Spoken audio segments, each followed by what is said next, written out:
Channel ITS friend और वो student जो मेट्रो मेंटेनर, टेक्निकल हेल्पर या अन्य किसी ITI इलेक्ट्रीशियन गवर्नमेंट जॉब की तैयारी कर रहे हैं उनके लिए बहुत हेल्पफुल रहने वाला है, क्योंकि हमारे इस चैनल में आपको ITI सिलेबस के साथ साथ क्वेश्चन के वीडियोस भी देखने को मिलेंगे।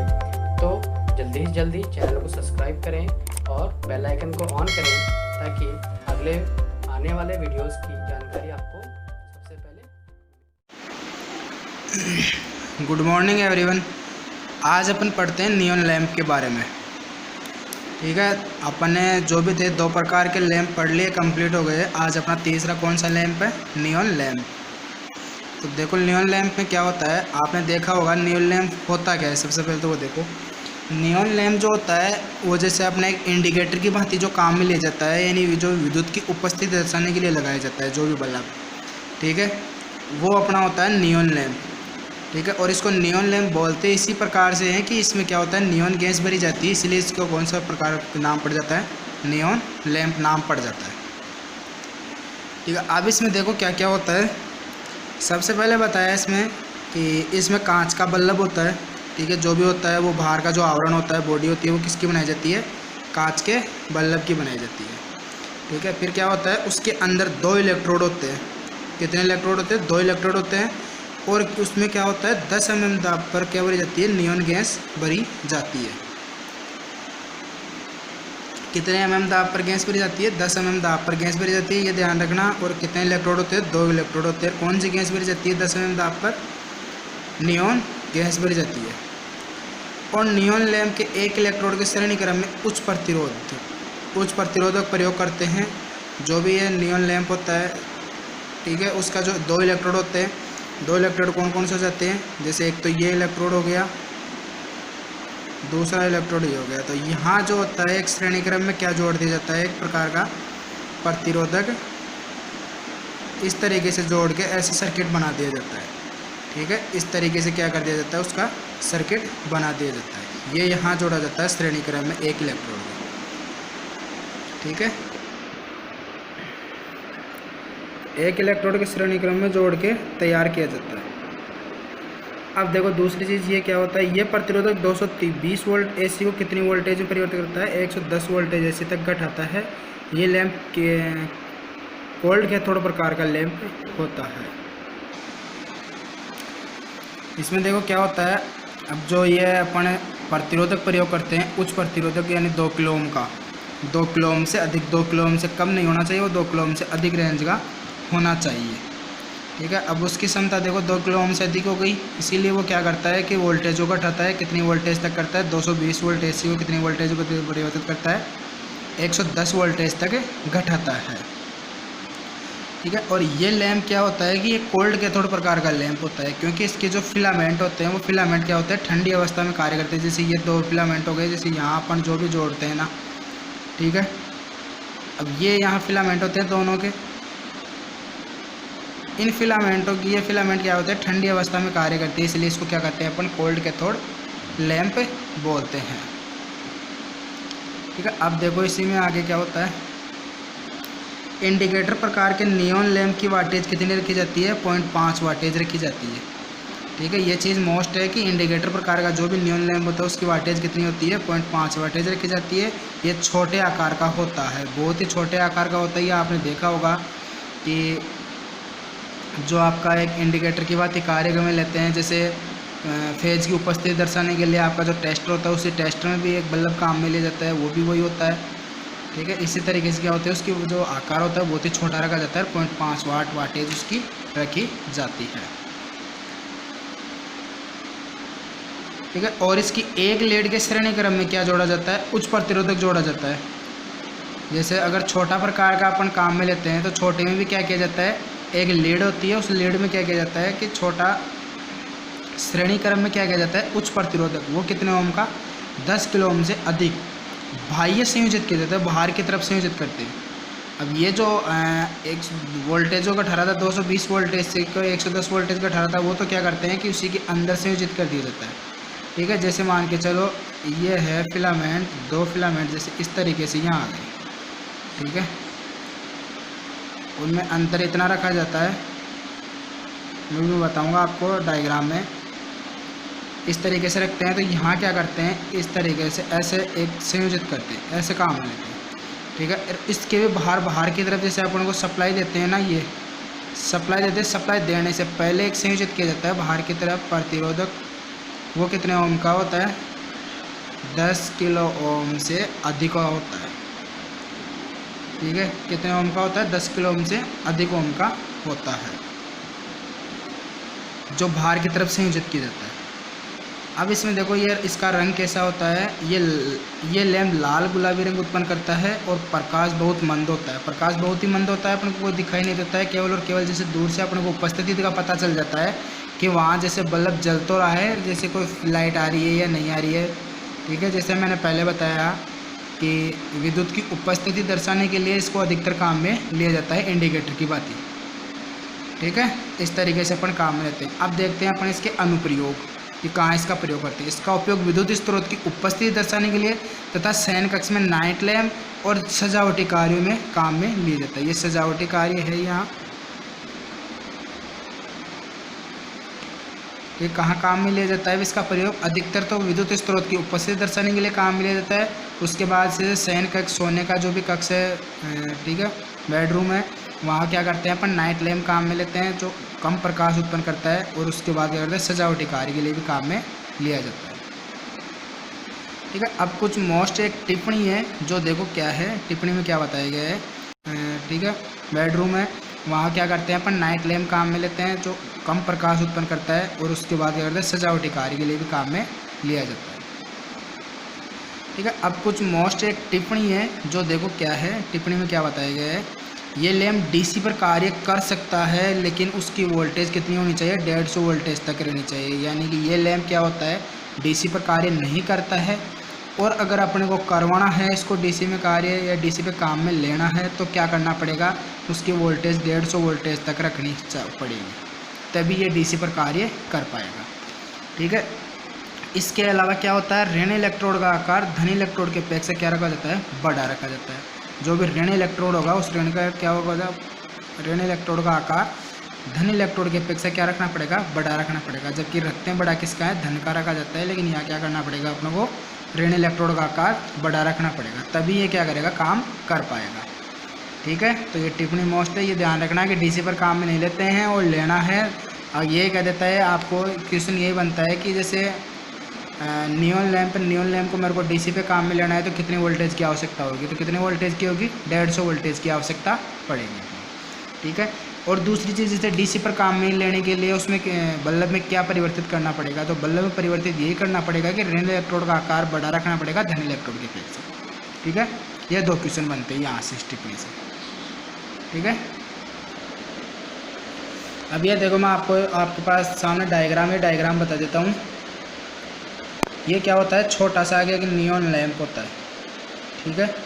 ये क्या होता है, इंडिकेटर होता है यहाँ, ये वाला जो क्या करता है अपने को रोशनी उत्पन्न करता है। जो भी प्रकाश होता है वो प्रकाश दिखाई देता है, फेज की उपस्थिति दिखाई देती है, ठीक है। ये क्या है, मेरा इलेक्ट्रोड है, ये लीड हो गई आने वाली, ये वाली लीड हो गई, ठीक है।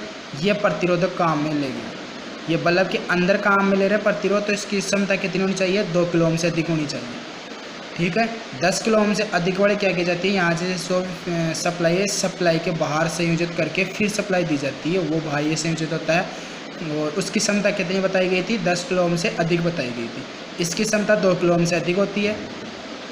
ये बल्ब होता है कांच का, जो भी बाहर की बॉडी होती है, ठीक है। इस तरीके से क्या करते हैं अपन उसको काम में लेते हैं, ठीक है। आगे समझने ज़्यादा कुछ नहीं है। और इनमें क्या होता है, दोनों इलेक्ट्रोड के बीच में एयर गैप रखा जाता है, तो इसमें क्या होती है, स्पार्किंग पैदा होती है। उस स्पार्किंग की वजह से क्या होता है, जैसे कभी भी देखा होगा, ये पूर्ण तरीके से प्रकाशित नहीं होता है, ये कम ज़्यादा बिल्कुल जैसे स्पार्किंग करते हैं ना, जैसे कंपन होता है, उसी तरीके से कंपन होती हुई विद्युत अपने को दिखाई देती है। तो वो इसी वजह से दिखाई देती है कि इसमें क्या होता है कि दोनों इलेक्ट्रोड के बीच उत्पन्न एयर गैप होता है। उस एयर गैप की वजह से क्या होता है, ये आपस में चिंगारियों के द्वारा ही रोशनी कर पाते हैं, ठीक है। इस तरीके से ये काम में लिया जाता है। अब अपन पढ़ते हैं नियॉन साइन ट्यूब के बारे में। तो ट्यूब सब जानते हैं, काम में भी लेते हैं, क्या होती है ट्यूब, जैसे अपने ट्यूबलाइट जो होती है ना, ट्यूबलाइट का जो रोड होता है डंडा, वो होता है नियॉन साइन ट्यूब। लेकिन क्या होता है कई बार ये सीधी काम में ली जाती है और कई जगह क्या होता है कि जैसे विज्ञापन कार्यों के लिए दर्शाने के लिए विज्ञापन जो भी होते हैं ना, वहाँ पे काम में लिया जाता है। तो विज्ञापनों के लिए दर्शाया जाता है, तो जो भी नाम होता है उस नाम से अक्षर जो भी अक्षर होते हैं, ठीक है, उसे नाम से क्या होता है उसका आकार परिवर्तित किया जाता है। तो इसीलिए वो फिर क्या होता है बाहर की तरफ विज्ञापन के तौर पर लगा दिया जाता है, जो एक रोशनी देता हुआ काम में आता है। इसमें देखो ये क्या होता है, 1 मीटर से 5 मीटर लंबी तथा 10 से 20 मिलीमीटर व्यास की एक कांच की नली में बनाई जाती है। अब ये ट्यूब क्या होती है, इसकी पहली बात तो लंबाई कितनी होती है, 1 से लेकर 5 मीटर तक तो इसकी लंबाई होती है, ठीक है। दूसरी चीज़ क्या होती है, 10 से 20 मिलीमीटर, ठीक है, 10 से 20 मिलीमीटर व्यास की मोटाई, इसकी मोटाई जो होती है 10 से 20 मिलीमीटर होती है, लंबाई 1 से 5 मीटर लंबी होती है, ये बनाई जाती है। और नली को क्या होते हैं अक्षरों में मोड़कर विज्ञापन कार्य हेतु प्रयोग करते हैं।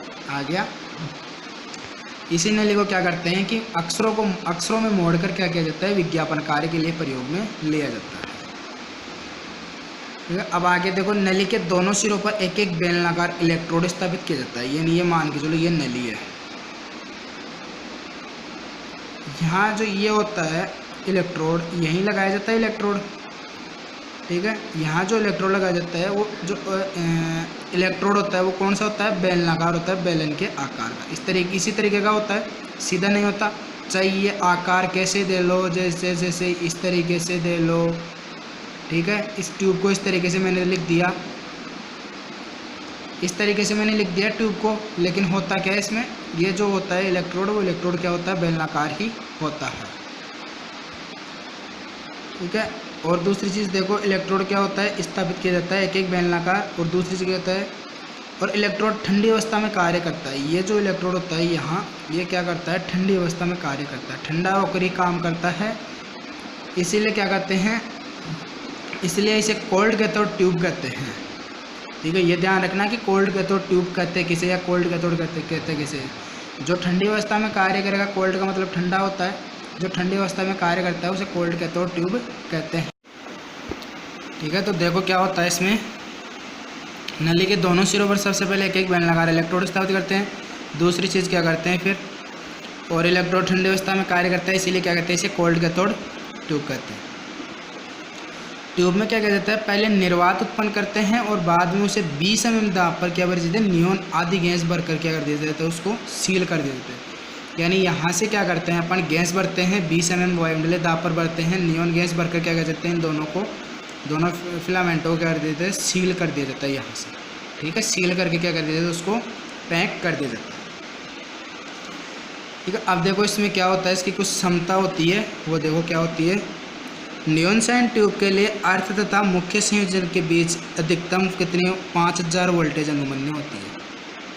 यानी इसमें क्या होता है, अर्थ और फेज के बीच मुख्य संयोजक जो भी होता है उसके बीच कितनी वोल्टेज मान्य होती है, 5000 वोल्टेज मान्य होती है नियॉन साइन ट्यूब में। तो दूसरी चीज़ क्या होता है, सेंटर टैप ट्रांसफार्मर की सेकेंडरी वाइंडिंग के दोनों मुख्य संयोजन के बीच अधिकतम 10000 वोल्टेज होती है। जबकि क्या होती है, सेकेंडरी वाइंडिंग के दोनों जो भी संयोजक होते हैं उन संयोजकों में कितनी वोल्टेज होती है, सेंटर टैप ट्रांसफार्मर की सेकेंडरी वाइंडिंग में 10000 वोल्टेज होती है, जबकि फिलामेंट जो होती है 5000 वोल्टेज पर कार्य करता है। यानी 10000 वोल्टेज अगर आती हुई रहती है तो भी क्या कहते हैं, उसको 5000 वोल्टेज पर ही काम में लिया जाता है, ठीक है। इसीलिए बताया गया कि नियॉन साइन ट्यूब के लिए अर्थ और मुख्य संयोजन के बीच अधिकतम वोल्टेज कितनी होती है, 5000 वोल्टेज होती है। और सेंटर टैप ट्रांसफार्मर की सेकेंडरी वाइंडिंग के दोनों मुख्य संयोजकों के बीच कितनी वोल्टेज होती है, अधिकतम 10000 वोल्टेज होती है। अब दूसरी चीज़ इसमें देखो, नियॉन साइन ट्यूब परिपथ में ऑटो ट्रांसफार्मर उपयोग 1500 वोल्टेज तक सीमित है। क्या है कि नियॉन साइन ट्यूब में परिपथ में ऑटो ट्रांसफार्मर प्रयोग करते हैं, तो ऑटो ट्रांसफार्मर का प्रयोग सीमित होता है कितनी वोल्टेज तक, 1500 वोल्टेज तक की वो काम में अपन उसको ले सकते हैं, ठीक है। कितनी वोल्टेज तक ले सकते हैं उसको, 1500 वोल्टेज तक। अब देखो, इस ट्यूब के प्रचालन के लिए 900 से 1000 प्रति वोल्टेज, कितनी वोल्टेज, 900 से 1000 वोल्टेज प्रति मीटर लंबाई के अनुसार 1000 से 5000 वोल्टेज तक उच्च वोल्टेज की आवश्यकता है। अगर इस ट्यूब को अपने को चलाना होता है तो सबसे पहले तो क्या होता है, जैसे अपने घरों में जैसे सप्लाई आते हैं अपन बल्ब लगा देते हैं, उसी तरीके से क्या किया जाता है, नहीं लगाया जाता है इसको क्या किया जाता है, जहाँ पे विज्ञापन कार्य के लिए काम लिया जाता है वहाँ विज्ञापन कार्य के लिए अलग से क्या किया जाता है, ट्रांसफार्मर प्रयोग किया जाता है। उस ट्रांसफार्मर से डायरेक्ट उसी को केवल सप्लाई दी जाती है और किसी को सप्लाई नहीं दी जाती है। कितनी वोल्टेज सप्लाई देते हैं अपन, 1000 से 5000 वोल्टेज तक सप्लाई देते हैं, और वो भी प्रति मीटर के हिसाब से। लगभग मैंने बताया था स्टार्टिंग में कि उसकी लंबाई कितनी होती है ट्यूब की, 1 से लेकर 5 मीटर तक उसकी लंबाई होती है। ठीक है, लंबाई के साथ साथ क्या बताया गया कि प्रति मीटर कितनी वोल्टेज होती है, 900 से 1000 प्रति मीटर लंबाई उसकी के वो अनुसार उसकी वोल्टेज होती है। तो टोटल मिला कितनी वोल्टेज हो जाती है, 1000 से 5000 वोल्टेज तक उसकी आवश्यकता होती है। ठीक है, अब देखो आगे, इस कार्य के लिए उच्च रिएक्टेंस वाला स्टेप अप ट्रांसफार्मर प्रयोग करते हैं। उच्च रिएक्टेंस वाला स्टेप अप ट्रांसफार्मर प्रयोग करना पड़ता है, ये ध्यान रखना। ठीक है, कि अपन जो भी ट्रांसफार्मर काम में लेते हैं, स्टेप अप ट्रांसफार्मर वोल्टेज को अप कर रहा है, सीधा साधा है, वोल्टेज को अप कर रहा है तो स्टेप अप ट्रांसफार्मर काम में लेना पड़ेगा।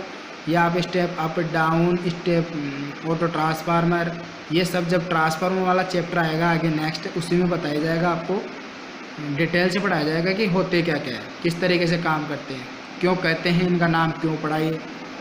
ठीक है, बाकी स्टेप अप और डाउन के बारे में आपको थोड़ा सा बता देता हूँ कि जो वोल्टेज को अप करता है यानी ज़्यादा करता है, बढ़ाता है, उसे स्टेप अप ट्रांसफार्मर बोलते हैं। जो वोल्टेज को कम करके सप्लाई देता है बाहर की तरफ, उसे क्या कहते हैं, स्टेप डाउन ट्रांसफार्मर कहते हैं। ठीक है, अब देखो ट्रांसफार्मर के उस रिएक्टेंस के कारण परिपथ का पावर फैक्टर का मान क्या होता है, घट जाता है। यानी उच्च पावर फैक्टर उच्च रखने की वजह से क्या होता है, इसका पावर फैक्टर मान पर डिपेंड करता है, फर्क पड़ता है। तो उससे क्या होता है, पावर फैक्टर का मान घट जाता है, जिसकी प्राइमरी वाइंडिंग के एक्रॉस क्या कहते हैं, कैपेसिटर प्रयोग करते हैं। ठीक है, तो पावर फैक्टर को घटाने के लिए क्या करते हैं अपन, एक कैपेसिटर का प्रयोग करते हैं। अब इसमें देखो क्वेश्चन कैसे बनते हैं, क्वेश्चन इसी तरीके से बनेगा कि जो भी ट्यूब होती है, नियॉन साइन ट्यूब होती है, उस नियॉन साइन ट्यूब के में जो उच्च रिएक्टेंस वाला ट्रांसफार्मर प्रयोग किया जाता है वो क्यों किया जाता है, या उच्च रिएक्टेंस ट्रांसफार्मर प्रयोग करने से क्या प्रभाव, किस पर प्रभाव पड़ता है, पावर फैक्टर पर प्रभाव पड़ता है। पावर फैक्टर का मान क्या होता है, घट जाता है। और पावर फैक्टर को सुधारने के लिए क्या किया जाता है, तो प्राइमरी वाइंडिंग के एक्रॉस यानी कि दोनों तरफ क्या किया जाता है, कैपेसिटर प्रयोग करते हैं। ठीक है, इस तरीके से क्या करते हैं अपन उसको काम में लेते हैं। मैं आपको डायग्राम बताता हूँ उसी का, वो देखो उसी में समझाता हूँ आपको। ये देखो, अब ये तो इस तरीके से, अब देखो इसमें से इसमें प्रवाहित होगी, फिर इसमें से इसमें दे दिया, इसमें से इसमें दे दिया, वापस ऐसे ऐसे देके सर्किट को कंप्लीट कर रहा है, और बाकी जहाँ ये लाके इस तरीके से अपने को दे दिया। अब देखो डायरेक्ट अपनी सप्लाई यहाँ से प्राप्त होती है, यहाँ सप्लाई दिया, सप्लाई देते ही मुख्य स्विच चालू किया। ठीक है, स्विच तो चालू करना ही पड़ेगा, सबसे पहले मुख्य स्विच तो लगाते हैं अपन, कि जैसे दिन में थोड़ी चालू रखना पड़ता है अपने को, रात को चलाना पड़ता है इसको। ठीक है, बाकी दिन में तो ऐसे भी दिख जाएगी, वो रात में ये रोशनी देती हुई दिखाई देती है, अच्छी दिखाई देती है, इसलिए इसको काम में लेते हैं सप्लाई के तौर पर। तो ठीक है, तो मुख्य स्विच दिन में बंद कर दिया जाता है, रात में ओपन कर दिया जाता है, ऑन कर दिया जाता है। इसके बाद ये फ्यूज लगा दिया, फ्यूज लगाने के बाद ये कैपेसिटर लगा दिया। कैपेसिटर क्या काम कर रहा था, बताया था मैंने अभी जस्ट, क्या बताया था कि उच्च रिएक्टेंस के कारण क्या होता है, पावर फैक्टर का मान घट जाता है वाइंडिंग में, प्राइमरी वाइंडिंग में। प्राइमरी वाइंडिंग में उच्च रिएक्टेंस होता है, इस वजह से क्या होता है, इसका मान जो होता है घट जाता है, पावर फैक्टर का मान। पावर फैक्टर का मान सुधारने के लिए पहले ही क्या कर दिया जाता है, उसमें कैपेसिटर प्रयोग कर दिया जाता है। ठीक है, अब ये प्राइमरी वाइंडिंग हो गई। इसके बाद ये सेकेंडरी वाइंडिंग हो गई। प्राइमरी में कम टर्न है, सेकेंडरी में ज़्यादा टर्न है, तो सीधी सी श्योर बात है कि अगर ज़्यादा टर्न है तो ये वोल्टेज को क्या कर रहा है, अप कर रहा है, यानी वोल्टेज को ज़्यादा कर रहा है। ठीक है, वोल्टेज को ज़्यादा कर रहा है, तो इसमें यहाँ से मैंने अर्थ कर दिया। अब जैसे मैंने बताया था कि जो भी वोल्टेज होगी 5000 वोल्टेज अनुमन्य। अब जैसे मान के चलो मैं इस अर्थ के बीच और इस इलेक्ट्रोड के बीच अगर वोल्टेज मापता हूँ तो कितनी वोल्टेज आती है, आधा है, सीधा सीधा आधा है ये। अगर ये आधा है, आधा काम कर रहा है, तो 5000 वोल्टेज होगी दोनों इलेक्ट्रोडों के बीच। यहाँ से यहाँ तक मैं अगर मापता हूँ तो पूरी 10000 वोल्टेज मापेगी। ठीक है, मापेगी कि नहीं मापेगी, मापेगी। तो इसी तरीके से क्या होता है, इसकी अनुमन्य वोल्टेज भी बताई गई थी। ठीक है, यहाँ मैंने आपकी हर चीज़ क्लियर कर दी है डायग्राम में। ठीक है, अब आगे देखते हैं अपन। अब देखो सबसे पहले इन गैसों का रंग दिया गया है कि गैसों में अपन गैस भरते तो है, लेकिन उसका रंग कैसा कैसा होता है। अब देखो, अगर किसी भी फिलामेंट में या किसी भी ट्यूब में अपन नियॉन गैस भरते हैं तो कौन सा रंग उत्पन्न होता है? लाल। नियॉन के साथ आर्गन गैस भरते हैं तो कौन सा होता है? नारंगी लाल। ठीक है, पारे की वाष्प प्लस आर्गन गैस भरते हैं तो नीला होता है, और नियॉन प्लस हीलियम गैस भरते हैं तो सुनहरा रंग उत्पन्न होता है। ठीक है, नियॉन प्लस पारे की वाष्प भरते हैं तो हरा रंग उत्पन्न होगा, और हीलियम केवल गैस होगी तो वो पीला रंग उत्पन्न होगा। ये ध्यान रखना आप। इसमें अधिकतर आपको पूछने वाली चीज़ें यही है, एक तो हीलियम गैस का और एक नियॉन गैस का। इनके बारे में अधिकतर पूछता रहता है कि नियॉन गैस से कौन सा रंग उत्पन्न होता है? लाल। हीलियम से पीला होता है। बाकी याद तो आपको सारे करने, लेकिन इनका मोस्ट ध्यान रखना है, अधिकतर यही पूछी जाती है। ठीक है, अब देखो इसी के बारे में आगे कुछ बताते थोड़ा बहुत। अब इसकी विशेषता बताइए, इसकी आयु कितनी होती है? 10,000 घंटे तक होती है।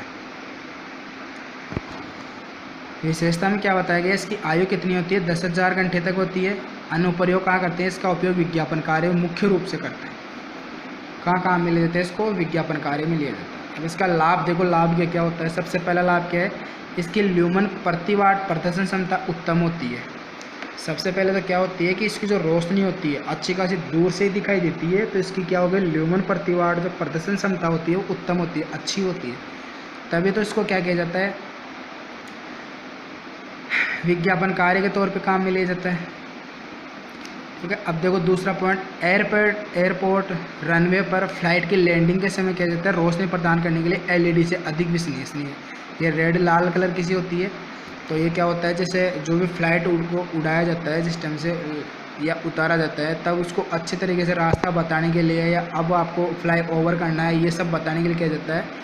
इस तरीके से वो ये होता है फिलामेंट, ये हाथ में पकड़ के क्या किया जाता है? उसको स्विच होता है, उसको चालू करके ऐसे उसको हिलाया जाता है, जिससे क्या होता है? उसको पता लग जाता है कि अब अपने को उतारना है या अब अपने को चढ़ाना, ऊपर उड़ाना है। ठीक है, तो अधिकतर क्या हो जाता है? उसको रनवे पर फ्लाइट की लैंडिंग के समय, अधिकतर लैंडिंग के समय क्या हो जाता है? उसको काम में लिया जाता है। तीसरा पॉइंट देखो, कैथोड फ्लोरोसेंट लैंप के प्रकाश की तुलना में शीत ऋतु में ये लैंप अधिक उपयुक्त है, क्योंकि ये क्या होता है? कोल्ड कैथोड लैंप होता है, यानी ठंडी अवस्था में अच्छा कार्य करता है, इसीलिए क्या होता है? शीत ऋतु में अच्छा काम करता है।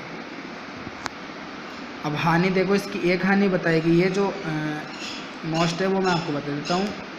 इस लैंप पे प्रयुक्त आर्गन गैस का प्रयोग ठंडे मौसम में नहीं किया जा सकता, क्योंकि ठंडे मौसम में आर्गन गैस का प्रयोग नहीं करते हैं, क्योंकि इसलिए क्या होती है? नुकसानदायक होती है, जम जाती है ये, इसी वजह से क्या होता है? इसको काम में नहीं लिया जाता। ठीक है, आज ही क्लास के लिए इतना ही है। कल अपन नेक्स्ट क्लास में और कुछ पढ़ेंगे, इसी के दूसरा प्रकार पढ़ेंगे, कार्बन आर्क लैंप। बाकी जो बच गए वो सारे लैंप पढ़ेंगे। तो कमेंट और लाइक ज़रूर करिए। ठीक है।